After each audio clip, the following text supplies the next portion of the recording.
Okay, I'm going to run through what I want you to do for the validity commentary, where you basically tell me how you are going to address each type of validity when you are creating assessments. Just as a brief overview, again, the main four things that we're going to be talking about are content validity, construct validity, Criterion-Concurrent, and Criterion-Predictive. Content, again, is all about alignment, making sure that everything in your goals is represented on your assessment and at the right level of cognition. Construct validity, is about ensuring that other things, other constructs, don't get in the way of measuring what you want to measure. And some of these things that are common are general language, writing ability, or any relevant background knowledge or skills. We'll talk more about what that might look like. Criterion-Concurrent is all about making sure that multiple measures agree, or that you can at least test to see if multiple measures agree. In this way, right, when you have multiple questions that allow you to assess the same objective multiple times, that is one way to do this. You also want to think about within a lesson, all the different things that you're doing in terms of worksheets, independent work, group work, and so on, as well as more broad and generalized assessments that are informal, like observations and discussions. Finally, we have Criterion-Predictive, and here is where I want you to talk about considerations of what other assessments might be predicted based on performance on this, whether it's a district test, a unit test, or something else. You can also predict unit or end of the week assessments by what goes on during the week, or even within a lesson, the final assessment at the end of the lesson from other assessments that you give, both formal and informal, during that assessment or during that lesson. All right, so let's start with content validity. I'm going to use the social studies material as an example. We have here, a preview of this lesson. It's lesson 1 in that Spanish expansion unit. And they have here a preview of what the main idea is. Spanish conquistadors established new colonies in North America and South America. You have places that they think are important, and there are 5. You have people, there are also 5 of those, and there are 5 vocabulary terms. Okay. This over here is their assessment at the end, right, as a review. And it says, check facts and main ideas. First of all, they have dates. Well, they do have dates up here, and they want you to put things in order, and, well, not, they have them in order. They want you to supply the dates. So dates seem to be a goal. It doesn't really reflect the main idea, but I can see how you might want some kind of historical context. Second thing, what were the key advantages of Hernando Cortez in defeating the Aztecs? Okay, they talk about those in the lesson. You don't see that in this high importance stuff. There's a mention here of Cortez and Montezuma, or the Aztecs. 3, why did Spain send priests to New Spain? That kind of goes with some of the vocabulary in terms of convert, but it's a smaller part of the lesson. It's much more in lesson 3. Number 4, how long did it take Pizarro to conquer the Incan Empire? That's something that they would have to figure out, and something that, that has fuzzy timelines, right? Does it end when they declare victory, when a new government is established? What is the precise moment? Is it in years? There are some issues there. And then critical thinking, problem solving. The Spanish set up a government to rule New Spain. Think about how you would rule this colony. Write a short description of one problem and a suggested solution. Use the problem-solving steps in page H5. Okay, so in this case, right, now we're kind of sticking to the content, but we are going outside of this particular lesson. It's tough to say what specific content this is referring to or assessing, and we would have to figure out what the goals are. Now, based on this over here, you might say that the goal is getting across the main idea that Spanish conquistadors established new colonies in North America and South America. So that's the main idea. That is at least, again, going to be at the comprehension level So that means that you want to talk about North American colonies and South American colonies, namely the Aztecs and the Incans. You also then need to tell the story.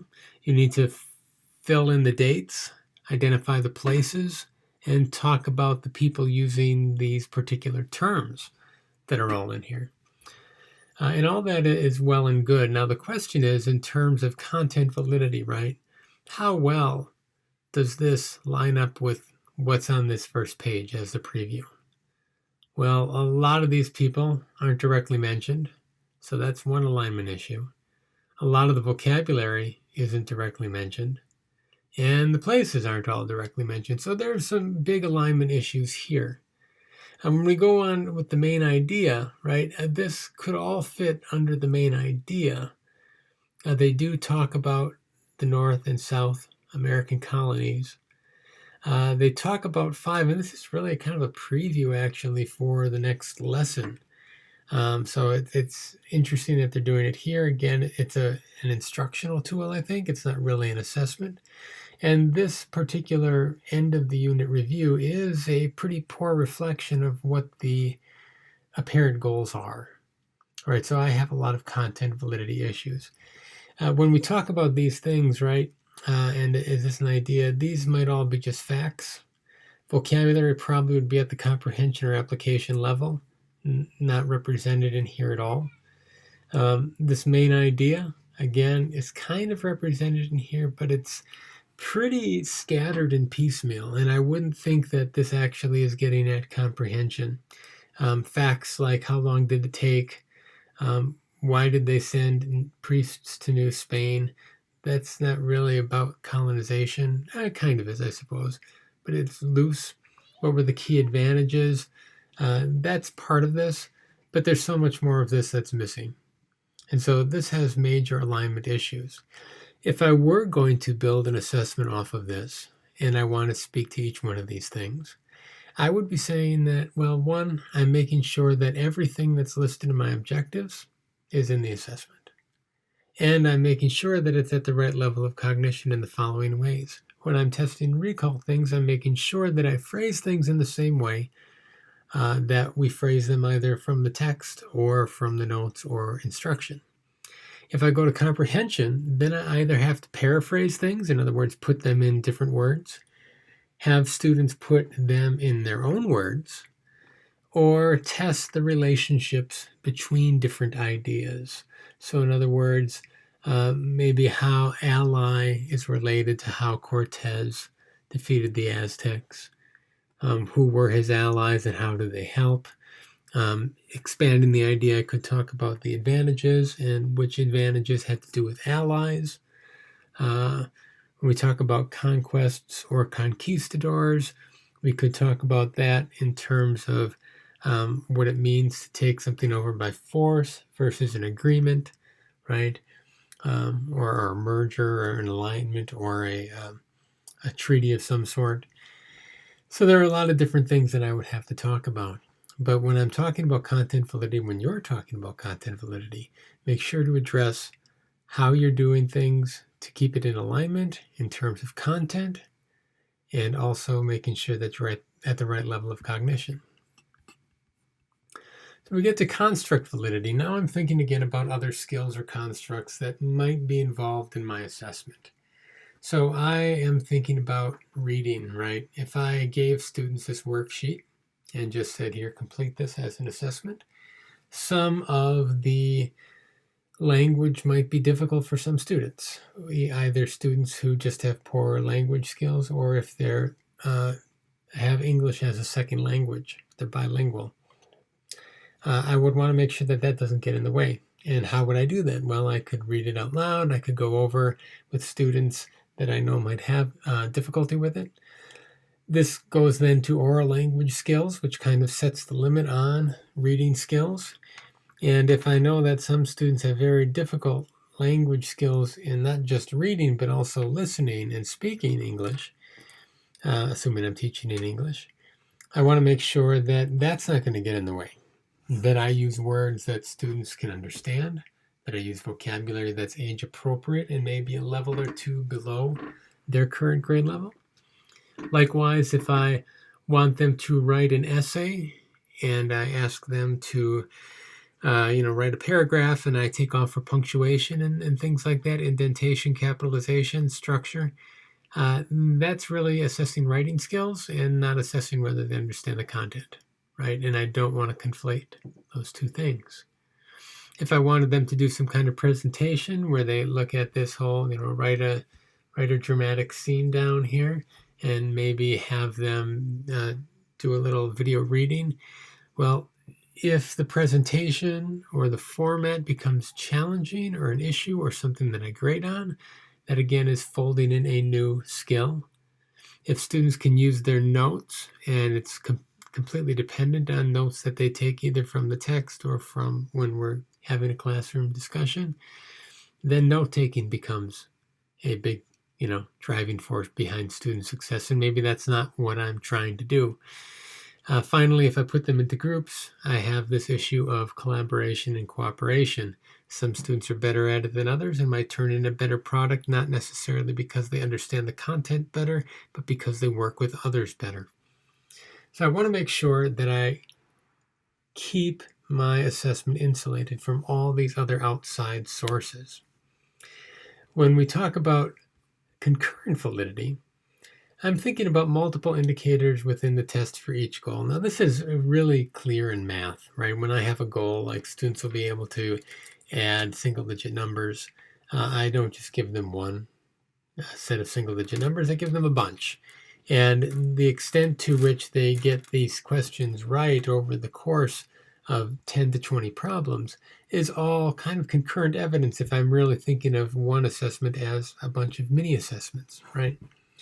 So in some places, you might find that you ask them to define a term, and then you also want them to apply that term. Well, if they can't define it, it's probably true that they should be able to apply it, although in some cases this works out, and vice versa. And you want to make sure that these things agree.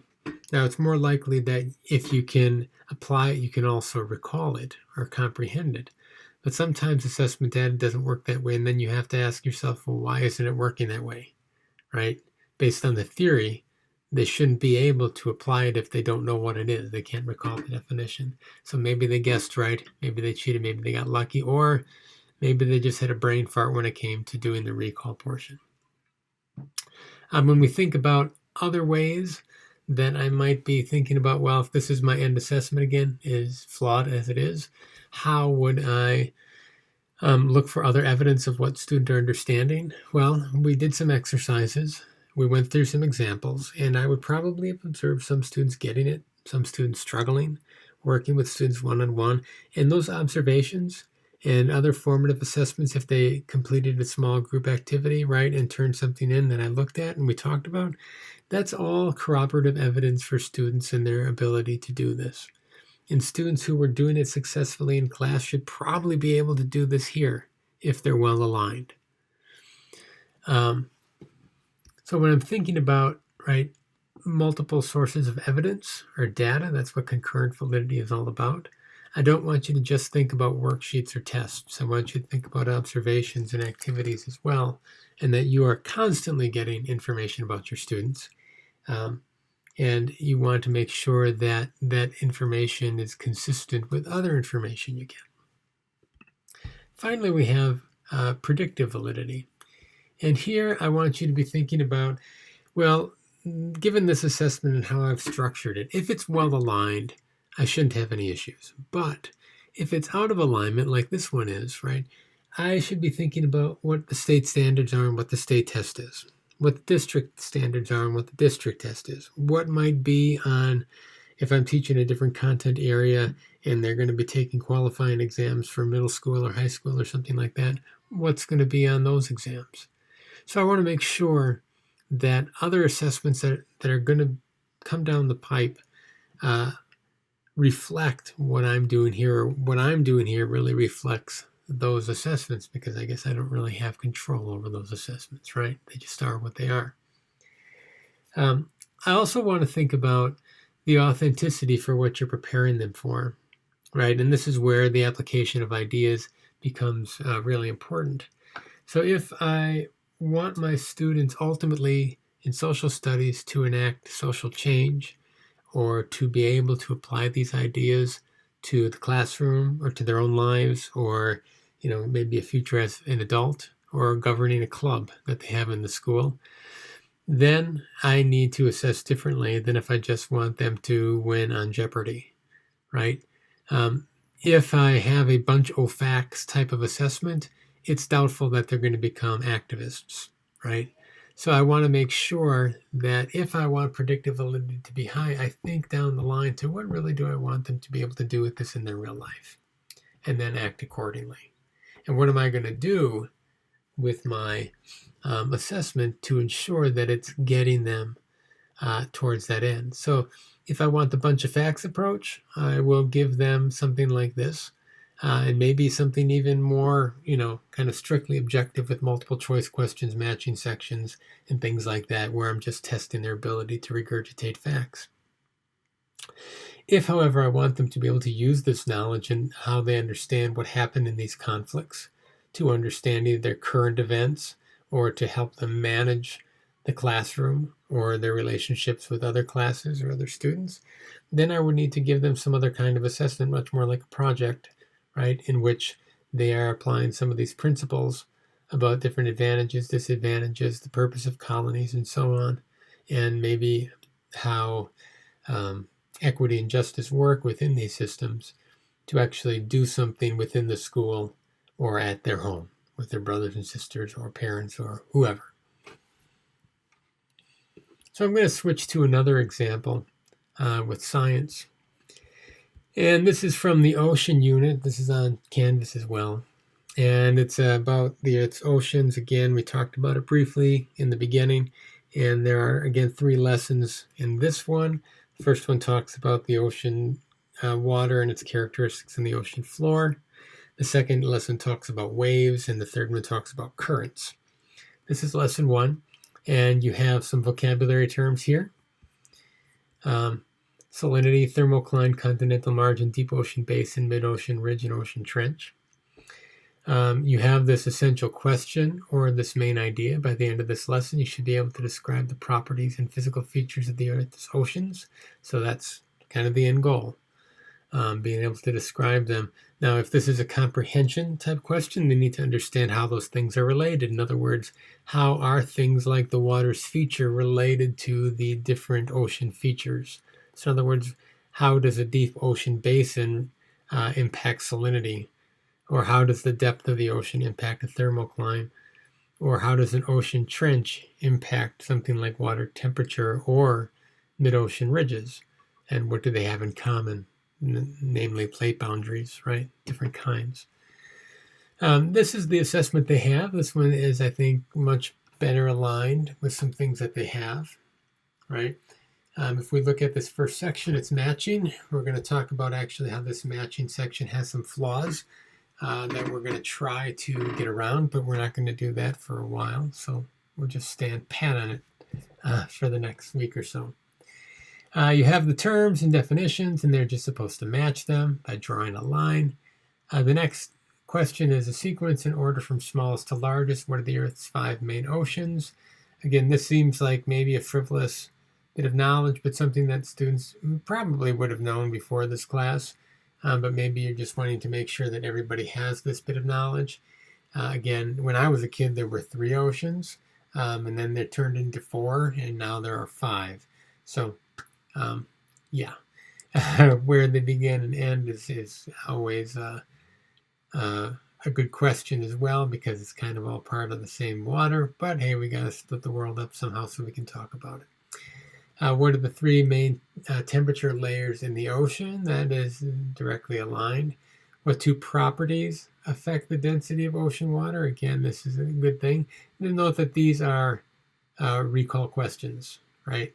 This is a recall task as well. So far, we're just in recall world. Here is a more application type thing where they have an ocean floor profile, and I think they're trying to get at a mid-ocean ridge as the feature that's represented here.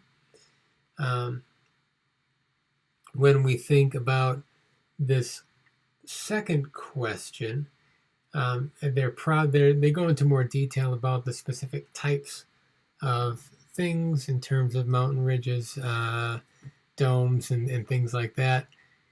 So they might be talking about that there. They have an inferential question here. Suppose the salinity of surface ocean water is high in a particular area. What might you infer about the area's rate of evaporation? And of course, you would infer that it would be high there.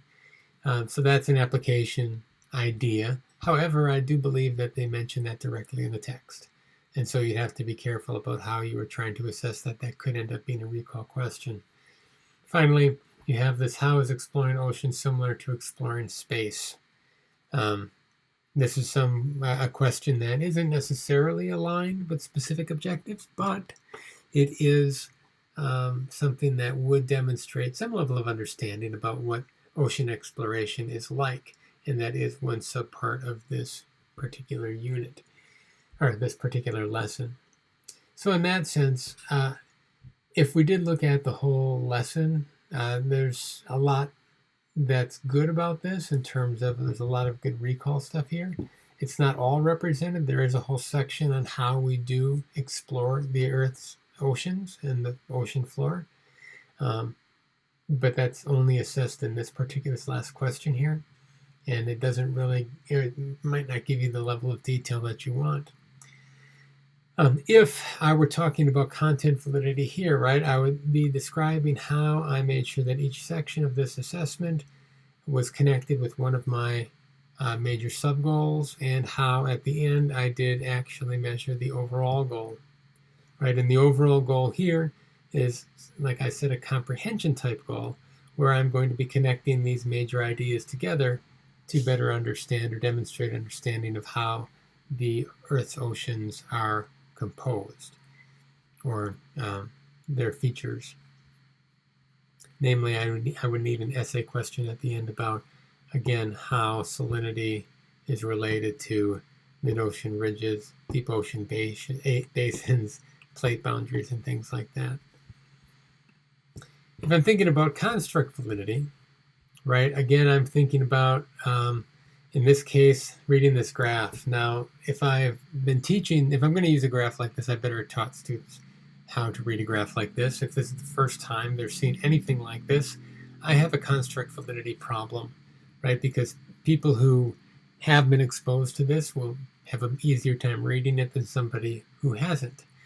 If in this last part, I'm going to, again, count punctuation, that's another issue where I have a construct validity issue. So I'm going to ensure that I make sure everybody can read it, or if they can't, then I get them to understand it by either going over it in class or reading the directions out loud. I'm going to make sure that the format is one that's easy to understand and follow, so that writing doesn't get in the way. I'm going to make sure to grade answers based solely on their content and not on the execution or the skillfulness of their writing ability. And I'm going to add in any other supports that I think are needed to ensure that I'm only measuring their knowledge of the science material. And this is, I will say that this is the one that I think, historically speaking, gives students like you the hardest time thinking through what are all the other things that I might be measuring, and how do I get out of measuring them? What can I do? If I go on to the next one, Criterion-Concurrent, kind of the same thing as the last time. In this case, though, I can have examples about where I'm using some of the terms here, right? And I'm going to be assessing their knowledge of salinity, again, down here, when I ask them to talk about density. Likewise, when I'm talking about the features, I am going to be referring back to some of these things and in greater depth. Same thing for here, salinity, I'm testing their knowledge of this again. And so I would be looking to see if these different parts of the assessment that really are targeting the same knowledge actually come up with a consistent representation of what my students do or do not know. Finally, we get to predictive validity. And in this case, again, I would be trying to think about what other assessments might be coming down the pipe. And I would say things like I looked at the state and district tests to ensure that the content and the format of the questions are similar and not completely foreign. Now, it doesn't mean that I'm going to be mirroring the assessments perfectly, right? That isn't really ethically appropriate in terms of focusing solely on content. But I do want to make sure that I'm at least exposing them to some of the formats and choices occasionally that they're going to see on the district test. And I'm going to make sure that I am in alignment with my district standards and my state standards, which the district test should be too, in order to make sure that I have good predictability between those two things, right? One of the reasons predictive validity goes down low is because the content is different or the constructs are different. I also want to make sure that, right, there is some authenticity for what I'm preparing them for. If I'm just limiting myself to preparing them to take a district test, that's one thing. But if I'm trying to prepare them for critically examining evidence and investigating and understanding the world, then I need to do something else. All right, so I hope that gives you an idea of what I'm looking for. We're going to go through a revision process like this again. You're going to do it once for each lesson in your little unit, and each time it'll be worth more points. And I will be giving you feedback on the first draft that you can use on the second draft, feedback on the second draft that you can use on the third one. And that will be worth the most and indicative, hopefully, of what you're able to say and how you're able to apply these ideas to your own assessment creation. Okay, so if you have any questions, shoot me an email. Don't go through Canvas. I get them easier and quicker through email. And I will get back to you as soon as I can.